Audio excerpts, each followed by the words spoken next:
Kami siap mendengarkan firman-Mu, oleh karena itu berkenanlah bersabda bagi kami. Di dalam nama Tuhan Yesus Kristus, firman kehidupan, kami berdoa. Amin. Pembacaan firman Tuhan Injil Yohanes pasal 6. Kita baca ayat 1 hingga ayat 14. Di bawah judul perikop Yesus memberi makan 5.000 orang. Ayat 1. Sesudah itu Yesus berangkat ke seberang danau Galilea, yaitu danau Tiberias. Orang banyak berbondong-bondong mengikuti dia karena mereka melihat mujizat-mujizat penyembuhan yang diadakannya terhadap orang-orang sakit. Dan Yesus naik ke atas gunung dan duduk di situ dengan murid-muridnya. Dan Paskah, hari raya orang Yahudi, sudah dekat. Ketika Yesus memandang sekelilingnya dan melihat bahwa orang banyak berbondong-bondong datang kepadanya, berkatalah dia kepada Filipus, "Di manakah kita dapat membeli roti supaya mereka ini dapat makan?" Hal itu dikatakannya untuk mencobai dia, sebab dia sendiri tahu apa yang hendak dilakukannya. Jawab Filipus kepadanya, "Roti seharga 200 dinar tidak akan cukup untuk mereka ini, sekalipun masing-masing mendapat sepotong kecil saja." Seorang dari murid-muridnya, yaitu Andreas, saudara Simon Petrus, berkata kepadanya, "Di sini ada seorang anak yang mempunyai 5 roti jelai dan 2 ikan. Tetapi apakah artinya itu untuk orang sebanyak ini?" Kata Yesus, "Suruhlah orang-orang itu duduk." Adapun di tempat itu banyak rumput, maka duduklah orang-orang itu, kira-kira 5.000 laki-laki banyaknya. Lalu Yesus mengambil roti itu, mengucap syukur dan membagi-bagikannya kepada mereka yang duduk di situ. Demikian juga dibuatnya dengan ikan-ikan itu sebanyak yang mereka kehendaki. Dan setelah mereka kenyang, dia berkata kepada murid-muridnya, "Kumpulkanlah potongan-potongan yang lebih, supaya tidak ada yang terbuang." Maka mereka pun mengumpulkannya dan mengisi 12 bakul penuh dengan potongan-potongan dari 5 roti jelai yang lebih setelah orang makan. Ketika orang-orang itu melihat mujizat yang telah diadakannya, mereka berkata, "Dia ini adalah benar-benar nabi yang akan datang ke dalam dunia." Yang disebut berbahagia adalah kita semua yang membaca firman Tuhan, kita yang merenungkan berita firman Tuhan ini dan yang terus melakukannya dalam kehidupan kita setiap hari. Shalom. Saudara-saudaraku yang terkasih dan diberkati Tuhan, kita bersyukur bersama pada saat ini dalam rangkaian sukacita ibadah minggu yang kedua yang dirangkaikan dengan sakramen baptisan kudus untuk anak yang terkasih dalam rukun keluarga Buluran Alelu. Kita berdoa Tuhan akan tuntun anak terkasih ini dalam tumbuh kembangnya, dan kita semua pasti diberkati Tuhan. Merdeka. Tidak merdeka. Merdeka. 17 Agustus mulai tanggal 1, pemerintah menganjurkan kepada kita untuk memasang bendera merah putih dan umbul-umbul memperingati 17 Agustus. Walaupun umbul-umbul dan bendera merah putih dipasang, tetapi tetap di hati kita ada merah putih. Ada merah putih di hati Bapak dan Ibu? Yakin? Tapi banyak bendera Jerman, 2 bulan belakangan ini banyak bendera-bendera asing yang warna biru. Ini perlu dipertanyakan ke Indonesiaannya. Siapa yang pasang bendera Jerman? Mengaku lebih enteng. Berarti Jerman di hati ya? Belanda di hati atau Jerman di hati? Atau Indonesia di hati? Mujur dia seturun. Kalau tidak memang dipertanyakan KTP-nya, jangan-jangan dideportasi dari Jerman pulang ke Indonesia. Baik Bapak dan Ibu, jemaat yang kekasih dan diberkati Tuhan, ini seperti memecahkan suasana tegang karena saya lihat dari sini muka-muka tegang.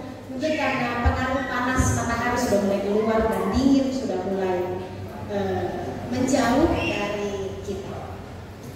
Kita belajar bagian firman Tuhan hari ini, kisah tentang Yesus memberi makan 5.000 orang dalam Yohanes pasal 6 ayat 1 sampai 14. Dan kisah itu tentang 5 roti dan 2 ikan yang didoakan Tuhan, diberikan mujizat oleh Tuhan sehingga dapat memberi makan 5.000 orang. Hanya laki-laki yang terhitung 5.000. Kalau laki-laki dan perempuan maka 10.000, belum terhitung dengan anak-anaknya yang banyak, maka mungkin sekitar 15.000 yang waktu itu diberikan makan oleh Yesus hanya dengan 5 roti dan 2 ikan. Tetapi mujur, ini menurut beberapa yang saya baca di Facebook, jokes di Facebook, mujur tidak ada mama-mama orang Luwuk di situ waktu itu ya. Karena kalau ada mungkin tidak sisa 12 makmur. Buang anak saya di rumah, tidak ada gereja. Ada ibu-ibu saya juga termasuk ibu-ibu yang kalau ada ibadah banyak bokung yang dibawa. Ini ibu-ibu yang senyum-senyum pasti mungkin merasa, Pak cuma di rumah tidak datang bokung. Pak cuma di rumah tidak datang bokung. Anak-anak tidak gereja bokung.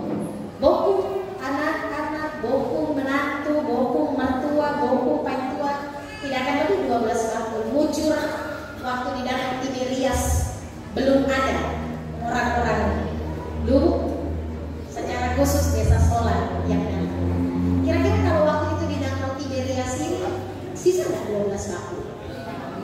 Malah kurang lagi, ada yang tidak demikian ya. Iya, nanti bapak ibu yang merasa-rasa yang kuat tidak gereja tapi berbokung-bokung itu bertobat ya. Gereja, jangan tidak gereja tapi ikut menikmati pemberian dari yang gereja. Saudara-saudara, tapi kita tidak fokus terhadap bokungnya itu. Kita tidak fokus terhadap 12 waktunya. Kita juga tidak akan fokus terhadap bagaimana kuasa Tuhan melakukan mujizat itu. Jelas Tuhan punya daya, punya upaya, punya kuasa, punya power yang hebat untuk bisa melipat gandakan 5 roti jelai dan 2 ikan ini untuk memberi makan sebanyak orang yang diperlukan, dan Tuhan punya kuasa itu. Kita tidak akan fokus bagaimana Tuhan berkuasa atas itu, tetapi kita akan fokus terhadap orang-orang dalam bacaan ini, tokoh-tokoh ini sebagai penggerak utama bagaimana proses mujizat 5 roti dan 2 ikan dapat memberi makan 5.000 orang. Hanya laki-laki yang terhitung, belum termasuk perempuan dan anak-anak. Tokoh yang pertama adalah Filipus di ayatnya yang ke-7. Jawab Filipus kepadanya, roti seharga 200 dinar tidak akan cukup untuk mereka ini, sekalipun masing-masing mendapat sepotong kecil saja. Tokoh pertama yang mewakili kehidupan orang-orang Kristen zaman modern adalah Filipus. Filipus adalah tokoh yang mewakili orang yang datang kepada Tuhan dengan berhitung. Hitung-hitungan. Kalau kita lihat di kamus Alkitab, saya tandai tadi di kamus Alkitab. Dinar kalau dicatat di kamus Alkitab adalah mata uang Romawi. 1 dinar adalah upah pekerja harian dalam 1 hari. 1 dinar upah dari jam 8 pagi sampai jam 5 sore untuk orang yang bekerja dalam pemerintahan Romawi. Mata uang terkecil. Jadi ketika membeli roti dengan harga 200 dinar, 200 dinar adalah 200 hari kerja yang dipakai oleh Filipus, dan dia tidak rela. Masa kan 1 tahun 365 hari, 200 hari kerja itu sekitar 3/4 tahun. Filipus harus bekerja banting tulang 3/4 tahun untuk bekerja. Lalu dia pikir, nggak mungkin lah saya yang kerja, saya memberikan apa yang saya miliki untuk dimakan orang-orang yang bukan keluarga saya, yang bukan tetangga saya, yang tidak saya kenal. Nggak mungkin terjadi. Filipus mewakili kelompok manusia, orang-orang yang datang kepada Tuhan. Hitung-hitungan, berhitung, masa iya saya yang melayani, kon kamu yang dapat nama baik. Filipus termasuk orang, masa iya kita yang gereja, kamu yang nikmati DP pundi. Masa iya kita yang setengah mati latihan, kamu yang dapat dia punya nama. Dan segala jenis perhitungan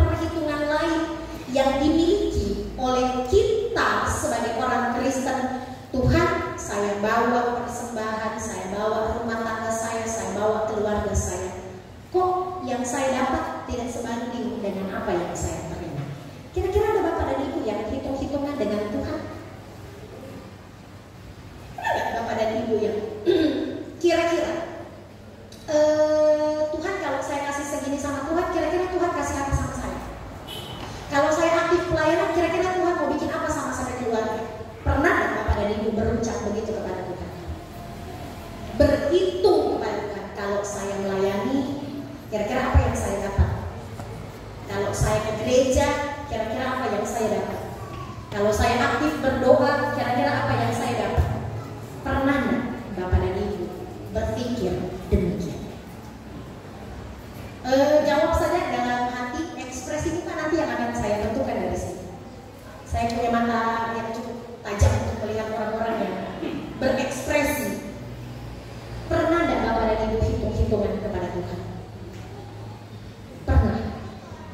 Pernah nggak Bapak dan Ibu kayaknya rasa berat mau membawa diri saja beribadah kepada Tuhan? Kok rasanya bikin apa ke gereja? Apa yang kamu dapat dari hari-hari ke gereja? Bikin apa bawa nasar? Apa yang kamu dapat dengan memberi persembahan di gereja? Bikin apa melayani? Apa yang kamu dapat dengan melayani? Pernah nggak Bapak dan Ibu terucap dengan kalimat-kalimat seperti itu? Bertobat. Coba kalau Tuhan bilang 1 kali bernafas dia bayar 1 dinar, 1 rupiah. Mata uang terkecil di Indonesia apa? Sen ya? Sen. Kalau seandainya Tuhan bilang 1 kali tarik nafas Tuhan bayar 1 sen, berapa ratus sen yang Bapak Ibu bayar sampai hari ini? Filipus mewakili kelompok manusia, kelompok orang Kristen yang hitung-hitungan dengan Tuhan, mulai menghitung apa yang didapat ketika melayani, apa yang didapat ketika hidup dalam Tuhan, apa yang didapat ketika aktif dalam pelayanan, bukan apa yang diberikan, tetapi apa yang didapat ketika aktif dalam hidup kepada Kristus. Benar, John F. Kennedy, mantan Presiden Amerika, berkata, jangan tanya kepada negara apa yang negara berikan kepada saudara, tapi tanya apa yang sudah saudara berikan kepada negara. Merdeka. Coba tanya kepada diri sendiri, apa yang sudah Bapak Ibu berikan kepada gereja ini? Jangan tanya sudah apa semua yang gereja kasih sama orang. Coba balik bertanya, sudah apa yang Bapak Ibu kasih di gereja ini? Jangan tanya Tuhan sudah kasih apa saja sama saya, tapi coba tanya diri sendiri, apa sih yang sudah Bapak Ibu kasih sama Tuhan sebagai balasan atas kematian Kristus di atas kayu salib? Itu yang pertama. Ada nggak Filipus? Namanya Filipus di situ? Puji Tuhan, tidak ada. Tapi jangan jadi Filipus ya. Yang kedua adalah ayat 8 dan ayat 9. Tokoh yang kedua adalah Andreas. Ada yang namanya Andreas? Puji Tuhan, tidak ada. Ayat 8 dan 9. Seorang dari murid-muridnya yaitu Andreas, saudara Simon Petrus, berkata kepadanya, di sini ada seorang anak yang mempunyai 5 roti jelai dan 2 ikan, tetapi apakah artinya untuk orang sebanyak ini? Tokoh yang kedua adalah Andreas. Dia orang yang pesimis. Dia cepat menyerah, dia tidak mau berjuang dan tidak mau berusaha untuk pelayanan dan tantangan hidup yang dia hadapi. Dia tahu ada peluang dari anak kecil ini, tetapi dia langsung menyerah. Gak mungkin lah Tuhan, gak cukup lah itu. Mana mungkin lah, mana mungkin, mana mungkin, mana mungkin, dan mana mungkin. Ada tidak Bapak Ibu yang menjadi Andreas masa kini? Saya kayak pelayanan lah, mana mungkin saya bisa. Gak mungkin lah, gak mungkin saya mampu melewati ini.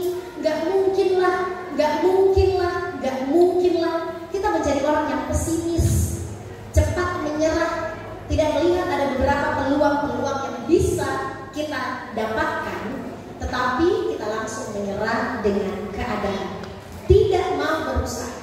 Dalam tantangan 1 kali langsung mundur, dalam 1 kali batu langsung terjatuh.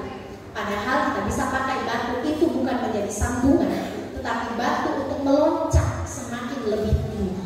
Kita orang yang gampang menyerah, kita orang yang gampang putus asa, kita orang yang gampang pesimis, melihat segala sesuatu dari sisi negatif. Gak mungkinlah Tuhan, gak mungkinlah Tuhan saya mampu, gak mungkinlah Tuhan uji saya nggak mungkin, dan tidak mungkin. Ada di sini yang begitu? Tidak ada puji Tuhan, semua semangat ya. Jangan lagi ada yang menyerah di tengah perjalanan iman kita. Mungkin berat rumah tangga yang Bapak Ibu harus jalani, tetapi percaya bahwa Tuhan punya jalan keluar. Mungkin berat pelayanan yang harus Bapak Ibu pikul, tetapi percaya bahwa Tuhan punya jalan keluar. Mungkin berat pekerjaan yang harus Bapak Ibu pikul, tetapi percaya Tuhan punya jalan keluar. Mungkin berat masa depan yang sementara sedang kita bangun, tetapi bukan Tuhan punya jalan keluar. Jangan pesimis, tetap berjuang dan berusaha. Tokoh yang ketiga adalah anak kecil. Tidak dicatat siapa namanya, tetapi di ayat 9 di situ dicatat ada seorang anak yang mempunyai 5 roti jelai dan 2 ikan. Yang menarik dari anak ini adalah ketika dia datang mau ketemu Tuhan, dia punya persiapan. Dia datang bukan dengan tangan hampa. Dia mengalahkan prinsip orang-orang tua. Dia datang kepada Tuhan dengan persiapan. Dia punya bekal makanan, karena dia tahu dia lemah dalam soal perut. Ketika Bapak dan Ibu ketemu Tuhan, ada tidak persiapan iman yang Bapak Ibu bawa? Ketika Bapak dan Ibu ada di tempat ini, ada nggak iman yang Bapak Ibu bawa dari rumah? Datang dari tempat ini, apa motivasi Bapak dan Ibu datang di tempat ini? Ketika Bapak dan Ibu melayani Tuhan, ada nggak motivasi iman di dalamnya? Ada persiapan iman, ada persiapan hati, ada persiapan pikiran, ada persiapan kesiapan hati, jiwa, pikiran, iman kepada Kristus. Persiapan dari rumah itu menentukan apa yang terjadi hari ini. Pernah nggak Bapak dan Ibu ketika ibadah tiba-tiba pulang saya tidak suka lihat dia? Pernah nggak? Berarti tidak ada persiapan iman dari rumah. Bukan datang ke gereja untuk ibadah, tapi datang melihat orang. Saya tidak suka, saya pun. Begitu pernah bertobat? Karena kalau datang gereja, apapun yang terjadi, saya datang beribadah. Siapapun dia, mau tegur saya, mau robek saya hati, mau tarik saya rambut, saya tetap beribadah. Karena iman, persiapan kita datang beribadah, makanya ada persiapan ibadah. Sehingga kita datang kepada Tuhan dengan persiapan penuh, dengan motivasi mencari Tuhan, bukan motivasi untuk dilihat, bukan motivasi untuk disanjung, bukan motivasi untuk dipuji, bukan motivasi menunjukkan kepada orang lain, tetapi motivasi kita, persiapan iman kita datang kepada Tuhan. Yang paling ringan adalah ada Bapak dan Ibu yang datang bawa Alkitab di tempat ini. Angkat Alkitab. Ada yang kita bawa Alkitab? Bahaya ini berperang tidak membawa Alkitab. Oleh karena itu saudara-saudara yang dikasih dan diberkati Tuhan, dalam perjalanan kehidupan kita sebagai orang-orang percaya, anak kecil mengajarkan kita untuk hidup di dalam Tuhan. Persiapan iman dari kecil, dari masa bayi, kita harus menumbuh kembangkan iman yang benar kepada anak-anak kita, sehingga mereka bertumbuh dalam